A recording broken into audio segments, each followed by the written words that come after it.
अस्सलाम वालेकुम नाजरीन, मेरा नाम जमशेद अंसारी है। मेरे एक दोस्त हैं जिनके साथ उमूमन मेरी नशिस्त का एहतमाम होता रहता है। दौरान गुफ्तगू उनका ये कहना था कि अल्लाह पाक के दरवाज़े को और अल्लाह पाक के दर को आप नॉक करते रहें, और ये काम आपने उस वक्त तक करना है जब तक अल्लाह पाक का दरवाज़ा खुल नहीं जाता। लेकिन उस पर मेरा जवाब और मौक़िफ़ ये था कि अल्लाह पाक का दरवाज़ा और अल्लाह पाक का दर कभी बंद होता ही नहीं है। नाक उस दरवाज़े को किया जाता है जो कभी बंद होता हो। ये हमारी बदकिस्मती है कि हम उस दरवाज़े से दाखिल होना ही नहीं चाहते, वगरना अल्लाह पाक का दरवाज़ा 24/7 खुला रहता है। रब के हवाले से, अल्लाह पाक के हवाले से आपने ये अंडरस्टैंडिंग डेवलप कर लेनी है और इस यकीन को अपने दिल में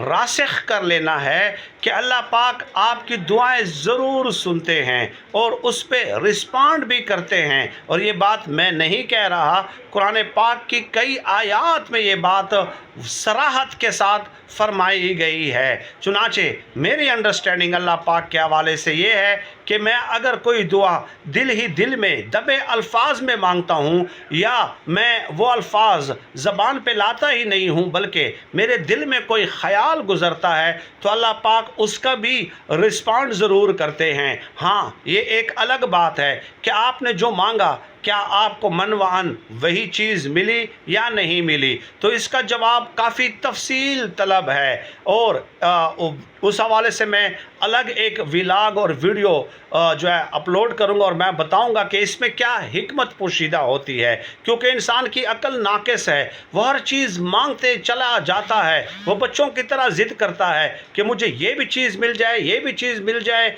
ये भी चीज़ मिल जाए और फ़ौरन मिल जाए। लेकिन अल्लाह पाक के इल्म में है कि आपके हक़ में कौन सी चीज़ बेहतर है और कौन सी चीज़ बेहतर नहीं है। जो आपने मांगी क्या वो आपको इस वक्त देना मुनासिब है, और क्या बाद में भी वो आपको देना मुनासिब है, या अगर उसका मैं अल्टरनेट आपको प्रोवाइड कर दूं वो आपके लिए मुनासिब होगा। तो ये फ़ैसला अल्लाह पाक ने करना होता है और इस हवाले से मैं एक अलग वीडियो करूंगा। लेकिन सरेदस्त हम जो दुआ मांगते हैं उन अल्फाज में हम गलती क्या करते हैं। देखें, अल्लाह पाक हमारा खालिक है, वो अजीम तरीन ज़ात है। इंसान चाहे जिस दर्जे पे भी, जिस मकाम पे भी फाइज हो जाए, अल्लाह पाक के सामने वो कमज़ोर तरीन है। वो अल्लाह पाक की मखलूक है और अल्लाह पाक उसका मालिक है। वो हमारा मालिक है, हम उसके ग़ुलाम हैं। चुनाचे वो बेहतर समझते हैं। लेकिन दुआ मांगते वक्त अल्फाज में बहुत मोहतात रहना चाहिए। देखिए, हम दुआ किन अल्फाज में मांगते हैं कि ए अल्लाह हमें ये जॉब प्रोवाइड कर दे, ये जॉब मुझे दे दे, या अल्लाह इस जॉब में मुझे फ़लाँ डेजिग्नेशन तक तरक्की दे दे। अब ये जो चीज़ है, ये जो मांगने का अंदाज़ है, ये दुरुस्त नहीं है, ये अनक्वालिफाइंग मैनर है, ये नाअहल तरीके से, गलत तरीके से एक चीज़ मांगना है। बल्कि दुआ इन अल्फाज के साथ करनी चाहिए कि ए अल्लाह, आपने जो मुझे इल्म और अक़ल अता फ़रमाई उसको सामने रखते हुए मैं ये समझता हूँ कि मेरे लिए ये चीज़ बेहतर है, लेकिन आप मुझसे ज़्यादा बेहतर जानते हैं और मुझे नहीं मालूम कि ये चीज़ मेरे लिए बेहतर है या नहीं है। लेकिन आपके इल्म में है कि ये चीज़ मेरे लिए बेहतर है या नहीं। अगर तो ये चीज़ मेरे लिए बेहतर है तो ए अल्लाह ये चीज़ मुझे अता कर दे, और अगर ये बेहतर नहीं है तो इससे बेहतर चीज़ अता कर दे। अब ये है दुआ मांगने का सही तरीका, क्योंकि अल्लाह पाक के इल्म में है और आपकी अकल नाकिस है। आपको नहीं मालूम कि कल आपके लिए क्या लेकर आ रहा है। चुनाचे जब आप इस तरीके से दुआ मांगते हैं कि मुझे ये जॉब दे दे, इस जॉब में फ़लाँ जो है ना डेजिग्नेशन तक तरक्की दे दे, मुझे ये गाड़ी, ये बंगला दे दे, फ़लाँ इतनी दौलत मुझे दे दे, तो अगर आप इस तरीके से ये चीज़ मांगते हैं तो इसका मतलब ये हुआ کہ آپ یہ کہہ رہے ہیں کہ آپ جو سوچ رہے ہیں وہ ٹھیک ہے، آپ نے جو مانگا وہ ٹھیک ہے، حالانکہ آپ کی عقل ناقص ہے، یہ اس پاک ذات پہ آپ فیصلہ چھوڑ دیں اور دعا کو ان الفاظ کے ساتھ کیا کریں۔ چنانچہ حضرت علی رضی اللہ تعالیٰ عنہ کا معمول مبارک تھا کہ اگر وہ دعا مانگتے اور ان کی دعا قبول ہو جاتی تو وہ سجدہ شکر بجا لاتے۔ اب اس بات کی تو سمجھ آتی ہے کہ سجدہ شکر کیوں کر بجا لاتے، وہ خوش ہو جاتے کہ اللہ پاک نے ان کی دعا قبول فرما لی ہے اور اللہ پاک نے مہربانی کر لی ہے۔ لیکن اگر حضرت علی رضی اللہ تعالیٰ عنہ کی دعا مبارک قبول نہ بھی ہوتی تب بھی وہ سجدہ شکر ادا کرتے۔ کیوں؟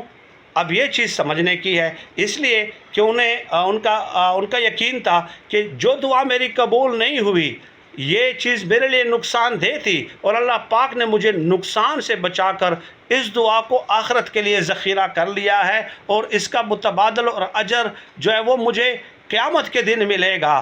تو یہ ہے وہ ہستی جو علم کے شہر کا دروازہ ہیں، علم کے شہر کا، اور ان کا رویہ یہ تھا۔ لیکن ہم معمولی سی چیزوں کو سمجھتے نہیں ہیں یا اس کو کرٹیکلی اینالائز نہیں کرتے ہیں۔ چنانچہ دعا اگر آپ کی قبول ہوئی تو سجدہ شکر بجا لائیں کہ اللہ پاک نے کمال مہربانی فرمائی، اور اگر قبول نہیں ہوئی تو اس کا مطلب یہ ہوا کہ یہ چیز اس کی پھر 2-3 صورتیں ہیں۔ ایک صورت یہ ہوتی ہے کہ اللہ پاک آپ کو وہی چیز عطا کر دیتے ہیں اگر وہ آپ کے حق میں بہتر ہے، اگر وہ چیز عطا نہیں کی تو اس کا الٹرنیٹ، نعم البدل الٹرنیٹ آپ کو پرووائڈ کر دیتے ہیں۔ اگر الٹرنیٹ بھی پرووائڈ نہیں کرتے تو اللہ پاک آپ کے اوپر جو مصیبت آنے والے دنوں میں ہوتی ہے اس دعا کے بدلے وہ مصیبت آپ سے ٹال دیتے ہیں۔ فرض کہ آپ نے ایک چیز مانگی، ایک جاب مانگی اور آپ کو نہیں ملی اور وہ آپ کے لیے بہتر نہیں تھی اس لیے نہیں ملی، تو اس کے بدلے اللہ پاک کرتے کیا ہے کہ 10 دن بعد فرض کہ آپ کا ایک ایکسیڈنٹ ہونا تھا اور اس میں آپ کی ٹانگ ٹوٹ جانی تھی، اللہ پاک آپ کو اس ایکسیڈنٹ سے بچا لیتے ہیں، لیکن آپ کے علم میں نہیں ہوتا اور یہ آپ کے اس دعا کے طفیل ہوتا ہے۔ اگر یہ بھی نہیں ہوتا، وہ تکلیف بھی آپ کو پہنچ جاتی ہے، تو قیامت کے دن کے لیے یہ دعا ذخیرہ کر لی جاتی ہے۔ یہ چند چیزیں تھی، چند گزارشات تھی جو دعا کے سلسلے میں اور رب کی ذات کے حوالے سے آپ کی خدمت میں مختصراً پیش کرنا ضروری تھی۔ سردست اتنا ہی اللہ پاک سے دعا ہے کہ اللہ پاک ہمیں خلق خدا کے لیے آسانیاں پیدا کرنے کی توفیق عطا فرمائے۔ آمین یا رب العالمین۔